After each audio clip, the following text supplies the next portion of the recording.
Coming up in a newscast, Team South Korea takes on Ghana, a crucial match for the Taeguk Warriors as they must win to keep hopes alive of making it to the World Cup knockout stage. It's raining on Monday evening here in the nation, but fans are out in the streets to cheer the squad on.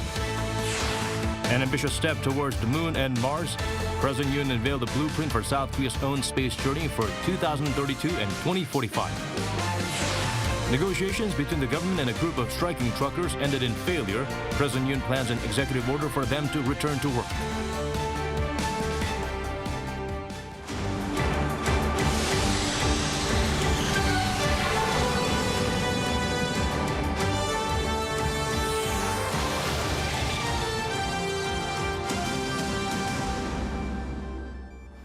Hello, your week's off to a smooth start. I'm Daniel Che here to bring the latest. Let's begin with our top story. It's a make-or-break game for Team South Korea at the World Cup against Ghana, their second group stage match. The Taeguk Warriors must win following a scoreless draw in order to secure chances of reaching the knockout stages. A defensive boost is expected as Kim Min-jae is bouncing back from an injury and suiting up. Kim Jong-sil starts us off. The South Korean football team is up against Ghana at 10 p.m. Korea Standard Time on Monday. The team led by head coach Paulo Bento has a strong shot of moving to the round of 16 if it beats Ghana. FIFA's rankings have Ghana in 61st place, the weakest in Group H, while South Korea is ranked 28th. The South Korean team held Uruguay to a 0-0 draw on Thursday.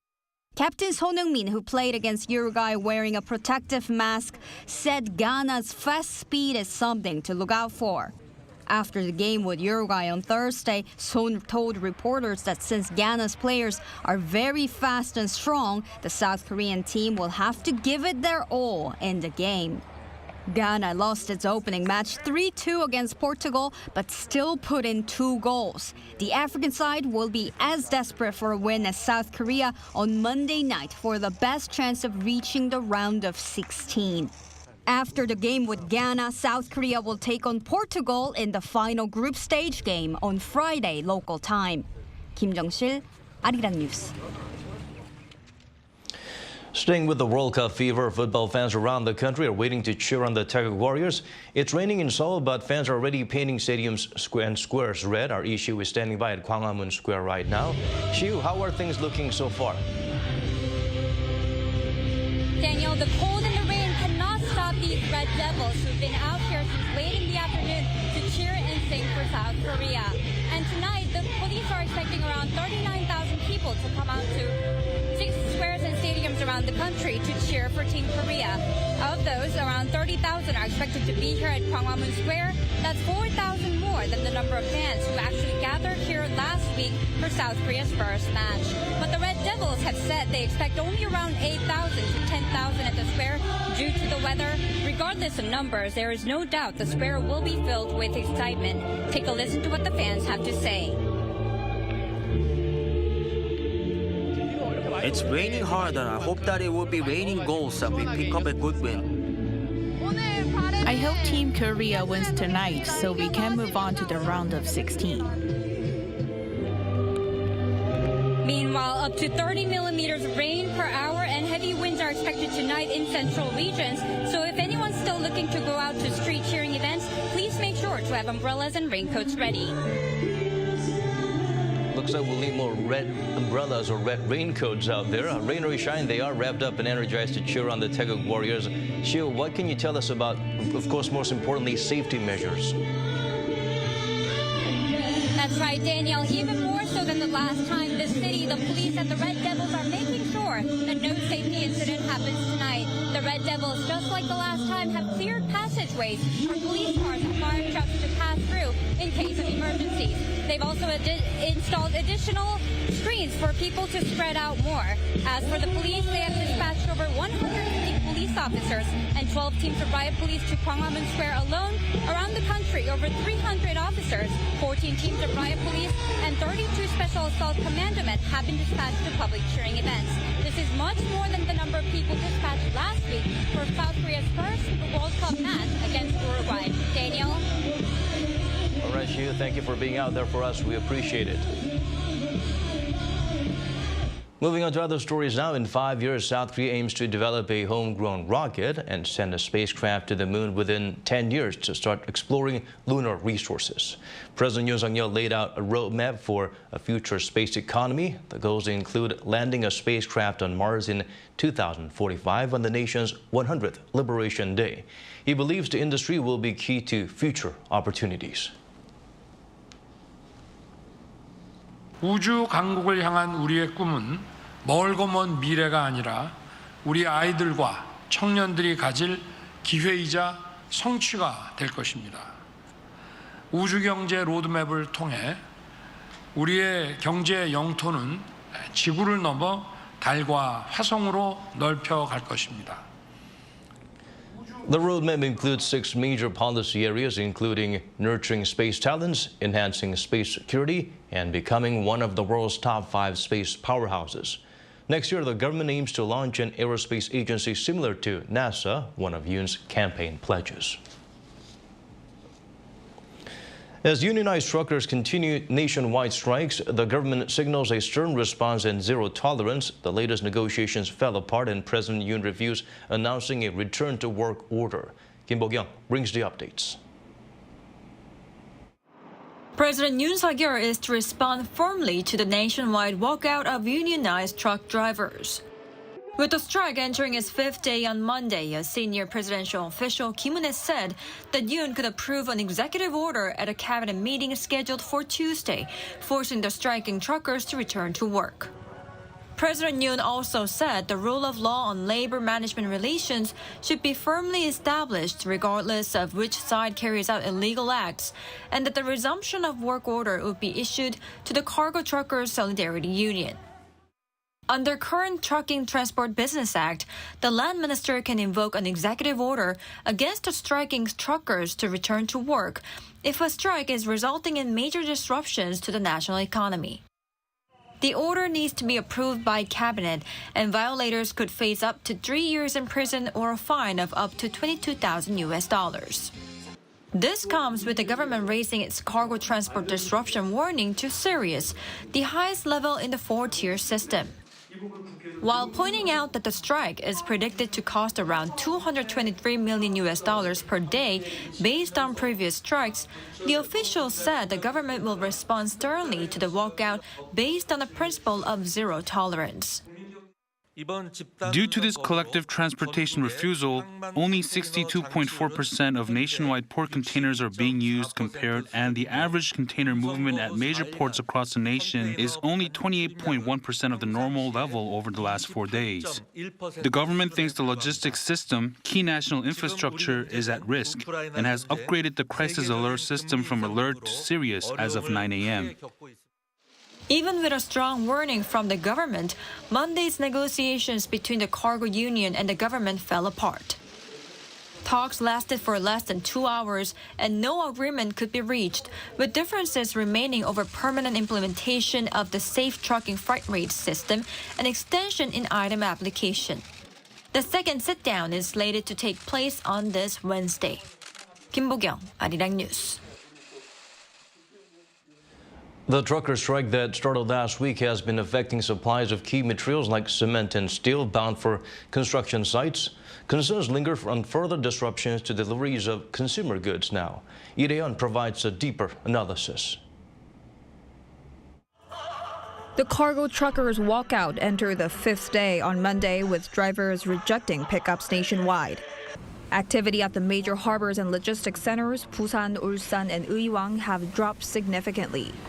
On Sunday, container movement at harbors dropped 7.6% compared to the average. In particular, the country's biggest port, Busan, saw container movement drop to around half of that from the previous day. Compared to the same period last month, it was down by more than 80%. With logistics disruption continuing, industries are reporting losses too. Ready-mixed concrete factories in the Greater Seoul area stopped working on Monday due to a decrease in cement shipment volume. One industry insider says this could lead to losses of around $37 million. The steel industry, too, has stopped product transport except for urgent orders that are being moved by trains or ships.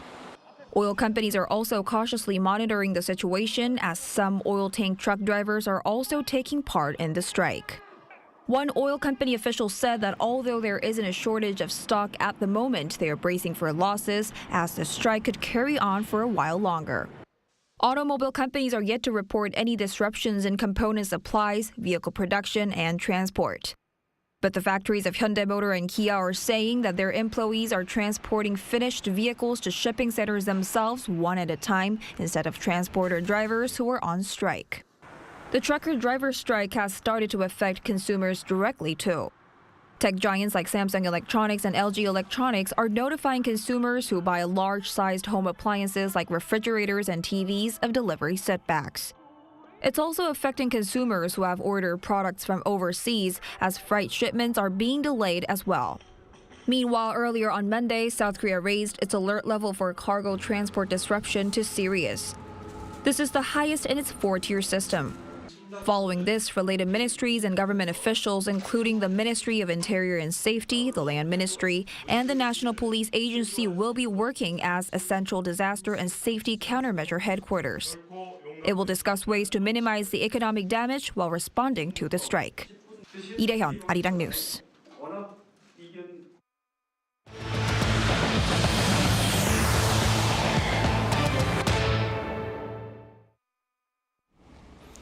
Major institutions forecast South Korea's economic growth could fall below 2% next year. The government now anticipates this as well, mainly due to dipping exports. Ji-young helps us look beyond the digits. The South Korean government says the country's economic growth rate in 2023 could fall below 2%. The Finance Ministry said Monday that when it releases its economic outlook next month, it could lower the projection to the 1% range. This is down from the 2.5% growth rate it suggested in June. Major economic institutions at home and abroad have also made similar suggestions about South Korea's economy. The Paris-based Organization for Economic Cooperation and Development predicts the South Korean economy will expand only 1.8% in 2023. This is down from 2.2% growth rate in its earlier estimate. South Korea's central bank has also slashed its economic growth rate for next year to 1.7%. Next year's economic outlook has been significantly lowered from the previous forecast of 2.1% to 1.7% due to sluggish investment and exports. Exports, the South Korean economy's major driver, has been slowing amid continued interest rate hikes and the sluggish global economy. In October, the value of country's exports stood at $52 billion, down 5.7% on year. This is the first time in 2 years that the country's exports have contracted compared to the same period a year earlier. South Korea is also expected to record slow economic growth this year. According to the Bank of Korea and the OECD, the country expanded by 0.3% in the July to September period compared to the previous quarter, lower than the OECD average of 0.4%. There were only 2 times Seoul's economic growth rate has fallen below the OECD average, in 1998 during the Asian financial crisis and in 2021 amid the COVID-19 pandemic. Ji-young, Arirang News. The government and the ruling bloc announced a goal of reducing fatal workplace accidents to the OECD average level by the year 2026. On Monday, the Yoon administration officials and PPP lawmakers held a meeting to discuss ways to achieve this goal. South Korea's current rate of deaths from occupational accidents stands at 0.43 per 10,000 people. The OECD average, 0.29. Officials agreed that responsibility should lie with both the employer and the worker, with a focus on reinforcing safety through individual action, a shift of focus from the current policy, which centers more on punishment and puts greater liability on employers. The party's chief policymaker pointed out the government should look into supplying AI-based safety equipment to the workplaces where accidents are most common, like construction sites and factories.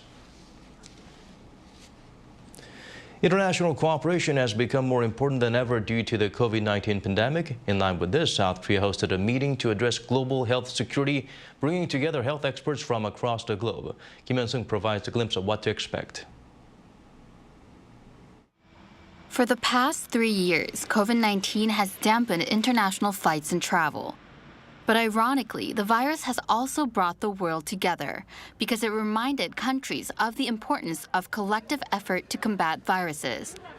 And as a way to strengthen the collaborative health response, around 200 of the world's leading health experts have gathered in Seoul on Monday.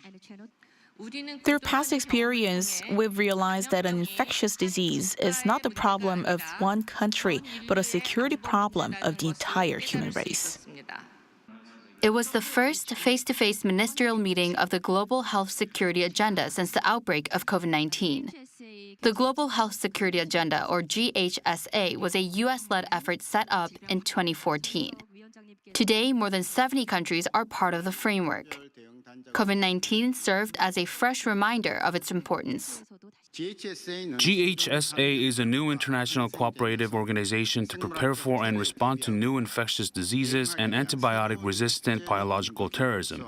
Its importance has increased, especially after going through the COVID-19 pandemic. With U.S. Chief Medical Advisor Anthony Fauci opening with a keynote speech, the GHSA meeting will go on for another 2 days, with robust programs that share countries' insights on health security. Kim Min-jae, Arirang News. Elsewhere around the world, the Chinese government has been enforcing lockdowns and other COVID-19 restrictions for nearly 3 years. Protests are staged by citizens, something that rarely happens in cities including Beijing and Shanghai. People are expressing anger, especially since such measures contributed to a deadly residential building fire. Kim Min-jae has a full story. Protests are growing in China, with people calling for freedom, democratic reforms, as well as an end to COVID-19 lockdown rules. Hundreds of people took to the streets in Beijing and Shanghai on Sunday, even into early Monday, in a very rare outpouring of public anger against the state. Some shouted "Down with Xi Jinping," others shouted "And lockdowns all over the country." I think we need to identify close or semi-close contacts, people who might be infected.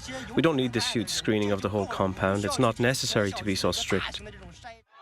Similar protests were also held in Chengdu, Wuhan, and Guangzhou, according to videos shared on social media. The clash between the demonstrators and police escalated as people refused to disperse. The unprecedented wave of civil disobedience first erupted on Friday in Urumqi, the regional capital of the far west Xinjiang region, as a fire in a residential building killed 10 people a day ago. Witnesses say the residents were not able to evacuate in time because the building was under partial lockdown. The city's 4 million residents have been facing some of the longest lockdowns across China, being unable to leave their homes for as long as 100 days. The Chinese government has stuck with Xi's zero-COVID policy, even when many parts of the world have lifted restrictions.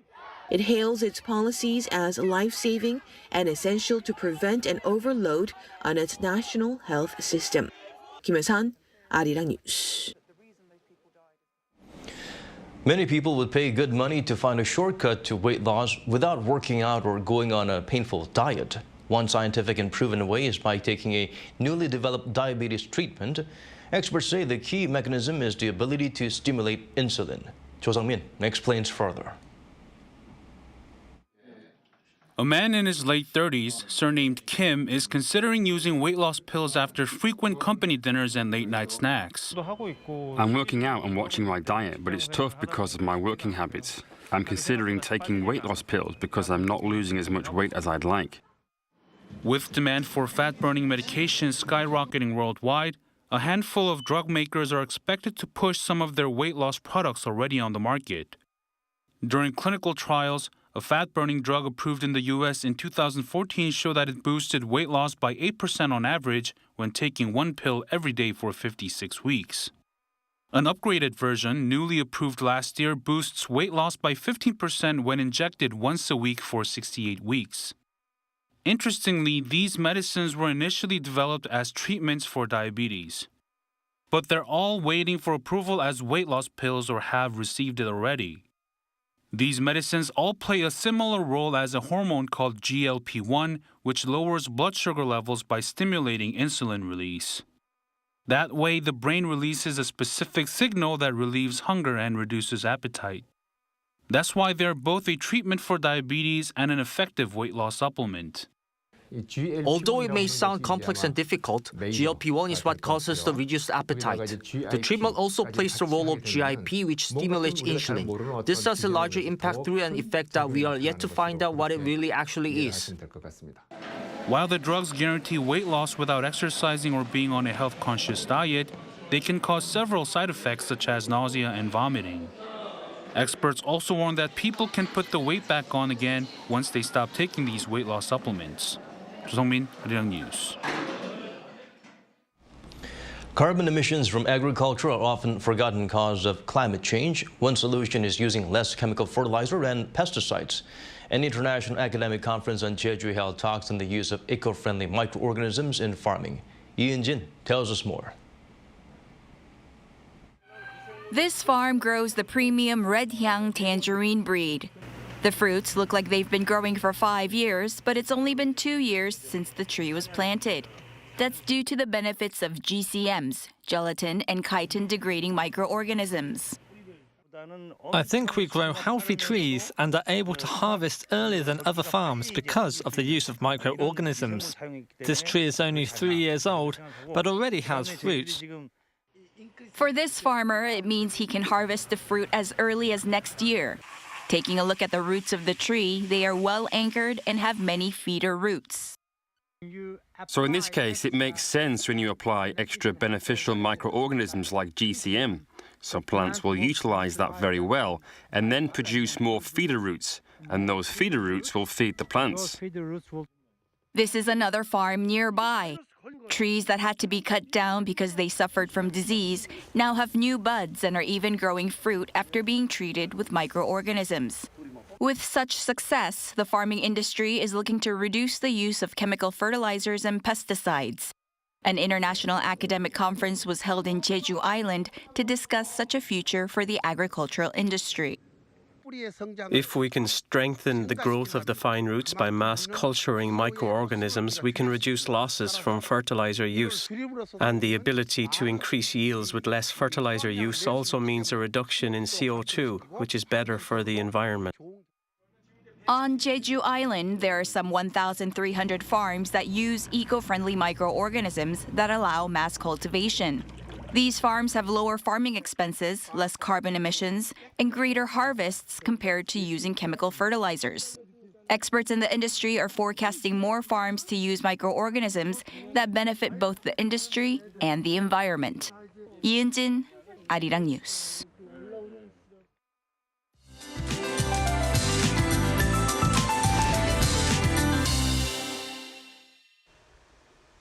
Heavy showers are currently coming and going across the nation. As for the amount of rain, central regions, including Seoul and parts of the south coast, will see about 20 to 80 millimeters. The rest of inland regions can expect about 10 to 50. For mountainous regions of Jeju Island, expect heavy downpours of up to 120 millimeters. The powerful rain system will continue to bring heavy showers until tomorrow morning. More winter-like temperatures are on the cards from this point on. A surge of frigid air behind the rain system will lead to a couple of cold mornings. By Wednesday, lows will plunge all the way down to -8 degrees Celsius. Violent winds are set to sweep across the coastlines. Winds will be gusting as fast as 8 to 16 meters per second. Also, high waves are also in the forecast, so please stay away from the shorelines. Morning lows in Seoul will be starting off at 8 degrees and Daegu at 15. Daily highs in Seoul will get up to 9 degrees, Gwangju 13. Busan will be topping out at 19 degrees. Very chilly conditions are expected on Thursday, with lows plunging down to -9 degrees in Seoul. That's all for now, and here are the weather conditions around the world.